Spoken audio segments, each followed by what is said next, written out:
What is going on, managers, and welcome to a brand new video from me. It's a bit of a recommended one, so also guys, if you do want to recommend some managers or tactics or anything like that that you want me to recreate for you, I can definitely do that. Drop them in the comments on any of my videos. It helps out massively and also gives you some fun stuff to have a look at. So guys, we are going to take a look at José Mourinho at Porto. He won the Champions League with them, and that's where he famously become the special one in my eyes. So let's have a look at his tactic, see if we can recreate it, see if we can do some magical things with Porto. So we took over Porto, we've done a season, we've used the tactic that I've created, and things are going pretty well for us. As you can see there, you probably sneakily saw it at the top of the page there. We are first in the Portuguese Premier League, and we won the league. We did win the league with them, toppling the likes of Benfica, who've got one hell of a side as well for them in this side. So big props to us on that one. We've got some very good players in this team as well. Pepe is still there, the Real Madrid hero, but he's an absolute machine, and he's still got some absolutely unbelievable attributes at the age of 40, using 11 acceleration, 12 pace, and 11 strength, and that's depleted as the time's gone on because obviously through the season, but it's mad how he has just really still got these attributes to go there as well. Also two very, very good strikers, and Evan Ilson up front, and then also we do have Tanami in there as well. Fantastic, absolute world-class strikers, and we've seen him in the World Cup as well, doing a job in the World Cup as well. It's live on now, so we are there with these ones. We do have Andre Franco as well as our little AM there, doing a wonderful job for us with his passing ability, vision, technique is absolutely... that's what we just needed there. So I'm going to show you how we got on as well in the league. Let's go through here, and as you can see there, we are champions. We finished 4 points clear, and it was quite interesting to see that Sporting have not really had the season that they would normally have. They really down, and so Benfica really, if I'm honest, 6 defeats, but what did win it for us is us having more of the wins than the draws obviously there. But nice to see that we did topple both Benfica and Sporting in there as well.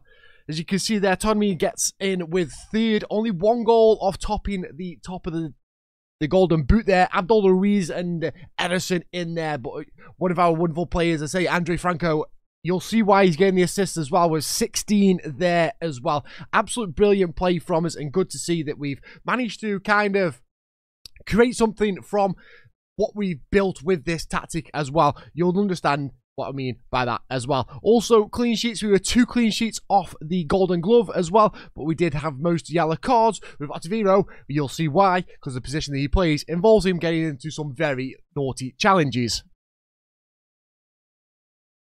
So we did come away with the most goals in the league as well, scoring 77, which is 8 above anyone else. It's interesting to see that Benfica and Sporting didn't score that many, considering Braga were there as well with 69. Interesting to see that one. Fewest shots against. We did eliminate opposition to only 319, but Sporting did a fantastic job of closing down only 209. But it's still a very strong attribute and stat to have in our kind of our arsenal of stats that we have this season as well, so very good to eliminate them to that. Possession, we were 52%. It wasn't really, this isn't a possession-based tactic. As you know, José Mourinho doesn't really play the style of football of possession play. He looks to counter-attack and break with fast players going forward and moving down as we hold in that structured side, but we'll get more into that a little bit later into the tactic. Most dribbles per game, most dribbles all season was us with 696. Once again, there is stuff in this tactic that allows them to dribble more, and why they dribble more as well, especially the centre mids in there. Fewest conceded, we were joint top with Benfica with 25, so we managed to get the top goal scoring and the least goals conceded. Obviously, you combine them two together and you've had one hell of a season for sure. Like I say, most clean sheets, we were just 2 off the clean sheets there, 16. Benfica managing to get 18 there, but I will still take that. That's a good result for us and a good performance, definitely. We were creating a lot of chances here, as you can see, 585 shots, which is really good in my eyes, considering how we've been playing and the style of football that we play as well. So us to be second in there as well is great, and that just obviously adds up to the 77 goals that we scored there, so it all accumulates together, helping out. We got second in cross completion as well, and it's going to be an interesting one because we don't really play wingers, so the fact that we managed to get 23% of the cross completion is very good for us and shows that the wing backs and our wide midfielders on the centre mid positions are getting the ball into the box very strongly as well. And the fact that we've got 23% completion with I think our crosses were 191 we put into the box. So it's interesting to see, yeah, 191 crosses completed. So that just shows that we've really got a high percentage of the amount of crosses going into the box. And you'll see why. I know we keep saying this, but you'll see why we are getting like that as well. We finished 12th with corners as well, just 2 above Sporting. You know my corner tactics now, guys. Check them out. Enjoy them. Check the video out with them as well. They will get you goals. Trust me, they'll get you goals. Once again, chances created. We created the most chances with 168, 40 more chances than anyone else. And that just shows why we scored so many more goals than all the opposition in the Portuguese league. We were averaging as well 17 shots per game, which is a lot of shots, and just shows a bit of dominance and just shows you that amount of chances we are creating is actually affecting us, and we're getting in good positions here because we're having, like I say, 17 shots per game. It means we're finding space in the edge of the area or in the box to get these shots off. It's a big thing to have, that is. Fouls against, we were the most foul team as well with 545, just showing that we are getting the ball down, running with it, and just causing some oppositions a little bit of trouble here and there with that one. And then you can see the dribbles, we did show you that before, but it just shows that we're getting the ball down, dribbling with it, and it's causing a lot of problem and a lot of issues for oppositions to try and deal with it. Like I said before, shots against, we weren't quite Sporting Lisbon there, but we were second with 319. What that basically means is we are winning the ball back off them and not allowing the opposition to get shots against us. Also, you'll see that's down why the clearances are really low there with only 238. It's not a bad thing that your clearances aren't bad. It just means that opposition aren't getting in that area where you are going to create a clearance. You don't need to. You're winning the ball back with interceptions, tackles, and a lot more other things around the field. So don't feel, oh no, I'm not getting enough clearances from the team. You actually don't need clearances because you're winning the ball back before they get a chance to attack you. And what that actually means as well is, as you can see there, we are second with the amount of passes attempted against us. So the least amount was Sporting, who had like a very good defensive record. I'm not going to lie with Sporting. They're in this like stats area, Sporting are quite top of quite a lot of them, so I'm surprised they haven't done better than they did this season, finishing 4th. But as you see, we're second, so we're not allowing them to get the passes off as well. We're closing them down, we're being intense, and that just proves what this tactic does and why it's clever, that is. So make sure you stick around for when the tactic comes, and we'll do a little bit of talking about it. So opposition passes per defensive action, 3.54. We are the lowest, which is a big thing for us as well, because we're not exactly playing on a high intense kind of tactic here. We're kind of playing as a mid-block, a little bit of a secret there into the tactic, but we are playing a mid-block, so it is not actually like pushing us all the way up and trying to get the ball off them as soon as possible in their area. It's just a little bit differently. So for us to have the opposition per pass defensive as the lowest, brilliant stuff for us there. So I'm just going to show you the general performance with this tactic as well in our data analyst. As you can see there, per goals per game is 2.26, higher than most of the league. Absolutely unbelievably higher than most of the league. Conceding as well, 0.74. We were the best team conceding the goals. Shots per game was 17, and our expected goals against was 0.94. So what that means is an XG of expected goals of 2.14 compared to the XG of 0.94 of goals conceded just shows you how dominant we can be and how dominant we were with this tactic. Shots on target per ratio was 43%, which is not a bad one. It's above average of the league, so it's nice to see that we actually got some good shots off and we actually hitting the target with them as well. Tackles won ratio was 74%. It could do with that a little bit higher, but it doesn't matter because we're scoring 2 goals, so we're actually not doing that bad with winning the tackles there. And pass completion was a little bit down, which I would like to tweak that a little bit so it's a little bit better. But when you see the tactic, you'll understand why an 81% is actually quite a good average and why you've been doing really well. So we started the season off very well, scoring quite a lot of goals and only conceding a few as well. As you can see there, 3-1, 6-0, 6-1s, 4-1, 4-0, 2-0, 3-0. We did really well. Then we played Braga and got our first loss of the game. Also in the Champions League, we did get a draw against Bayern, and we also beat Copenhagen, but Liverpool a little bit too strong for us on that one there. But we did bounce back with a couple of wins in the league, which was nice to see as well. An 8-0 in the cup, a 2-1 there. Copenhagen did beat us away from home, which was not the best result. And then that, obviously, an away leg in the Champions League to an away leg in the league just cost us a little bit, and we got a bad draw there. Then we went to go and lose to Leverkusen. We struggled in Europe really bad. I have this effect kind of a lot as well. Whenever we do bad in Europe, the next time we play in the league, because it's only like 4 days, we do really bad in there as well. So it's not ideal, but we did bounce back in the league as well, beating Famalicão 5-1, which is a great result for us as well. League Cup quarterfinals, we did beat Benfica as well, which is a huge result for us. We then lost in the league, unfortunately, away from home 2-0, and then that just kick-spurred us onto a very good string of results here. And in that results, we did beat Sporting Lisbon 2-1, and we also beat Rayo 5-1 as well, and we did win the League Cup, as you can see there, against Victoria 2-0, and that's a great result. Considering we win the semi-final, League Cup, and the final, we actually got 2 wins with 2 clean sheets. Massive results for us. I'd say that was very José Mourinho-esque there as well. And we carried on the good form, getting a 4-1 win against Braga as well, and then Ferreira as well, we beat 4-1. We then got into the knockout stages of Europa League, beating Karabag 2-1 and 2-0 away from home. Caspia we beat 3-1. We then go into the, I think it's the quarterfinals, around the last 16, sorry. We did play Manchester United. We did end up knocking Manchester United out as well, which was rather a good result for us. José Mourinho will be happy with that one, but our ventures in the Europa League kind of just frailed us, as Chelsea did open a bag of worms and just absolutely defeated us. And there you can see the away leg again costing us, as we go to Benfica and get a 4-1 spanking.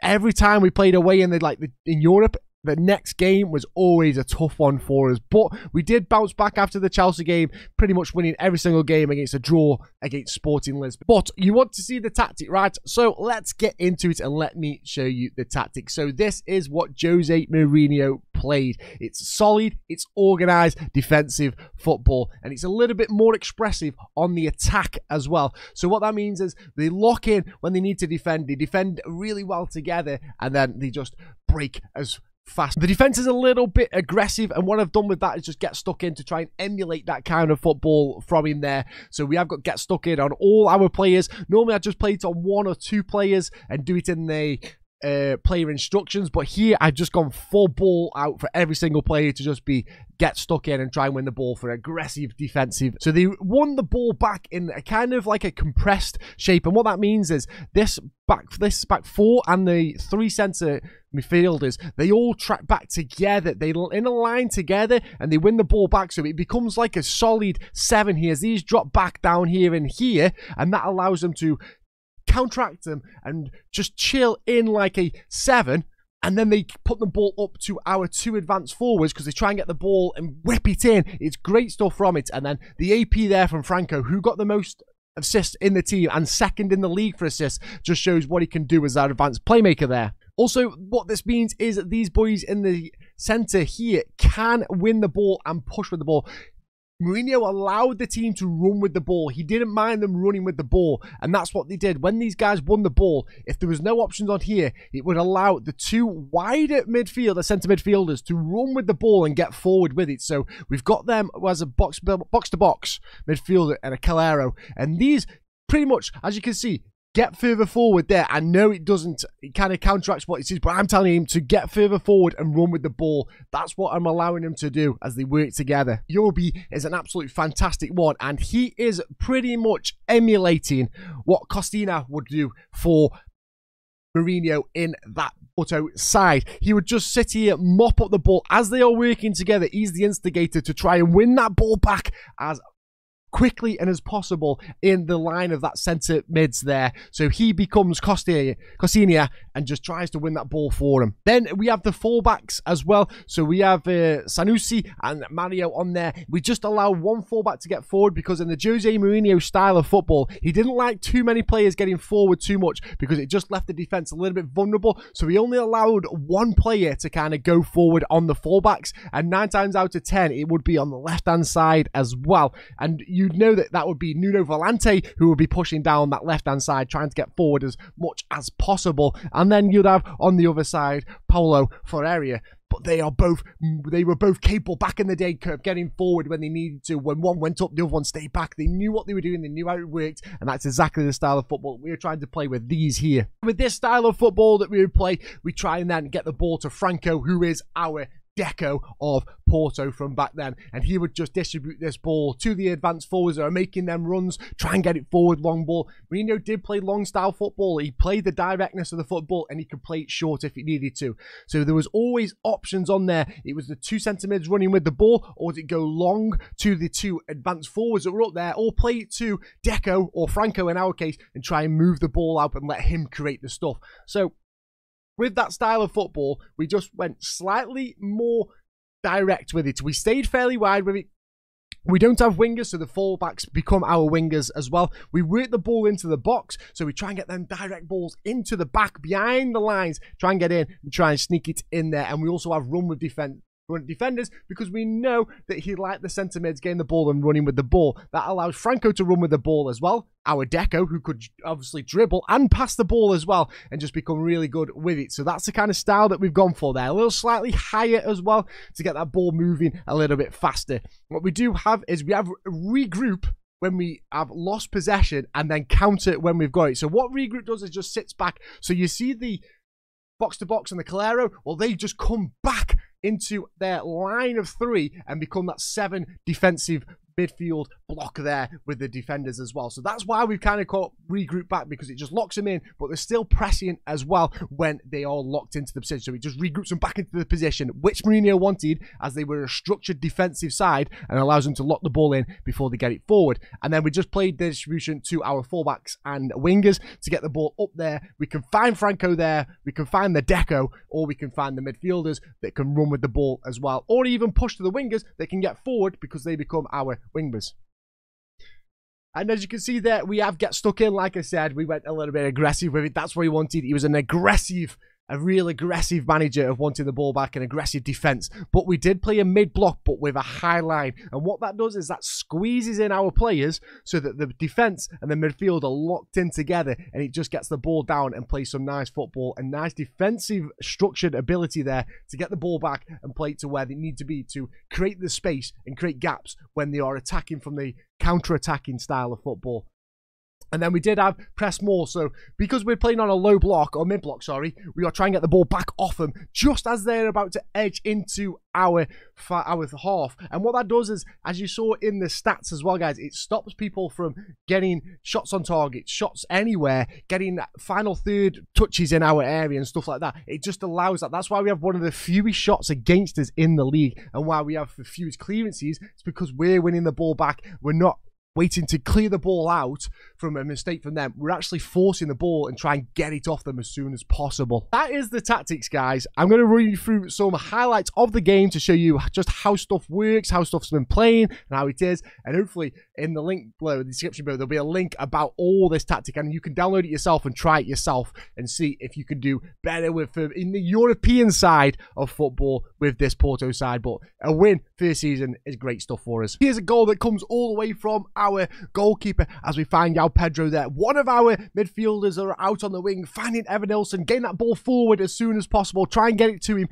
using them AFs as he plays the ball in. Gets a little bit lucky, I'm not going to lie, but Mattheus smacks that ball in as he's just in acres of space there with the 3 midfielders. No one knows who to mark, and it's a great play. As you can see there, 25 shots, 9 on target as well. An XG of 3.84, which is huge. We just didn't like possession. Well, that's one of Mourinho's things. He doesn't do possession. One of our first goals comes from a kickoff. We conceded the goal, we certainly did, but where we are using that wide wing back, try and get the ball out there, spreading them out, spreading the play of their plays. Now this allows Cardozo to bring the ball forward as he creates the gap. Evanilson's over the top, and there is a goal straight from kickoff to bounce back from when conceding a goal. But that using that fullback to bring it out, absolutely great. Here's our Deco getting the ball in, scoring free kicks just like Deco would in Porto. And then Franco getting the ball in, whipping it in, and there's a front post easy header for Pepe to give us a 3-goal lead. So here we go with Pepe on the ball, finds Mattheus, who's just dropping back. Our ball-winning midfielder just drops back, finds a great ball through as well. That direct football working yet again with that advance forward to get it through. Just allows Yorbury to bring that back because he's that ball-winning midfielder and just plays the ball over the top. Just directness from him as well, which is brilliant to see, and we easily get a goal. And there you have it, guys. That is the tactic. That's how it works. I hope you have some success with it as well. It's pretty much plug in, play it. You've got the corner tactics that are in there as well that I've got that I use as well, so make sure you try it out. You could potentially go balanced or even cautious here to play that little bit more direct football or just a little bit sensible ball football, but I don't think you get the chances like you saw Aubrey get that ball over the top or stuff like that with the directness. You don't get that as much as you would, I think, with the positive or the attacking play. But let me know how you're feeling, guys. Thank you very much for checking this video out. If you want to see more content from me, I'm live over at Twitch, www.twitch.tv/Taker147, where we do many different saves and we create many tactics live on stream together, and it's really fun to do. So get yourself in there and come and join in. Also, guys, you've been absolutely awesome. Hit the subscribe, hit the like if you like this video. It means the world to me, and it just allows me to get a bit motivated to do a little bit more tactic videos and stuff like that, because I bloody love doing these. But guys, thank you very much for spending a little part of your day checking out my content. It means the absolute world to me, and I'll catch you all next time. Much love and bye.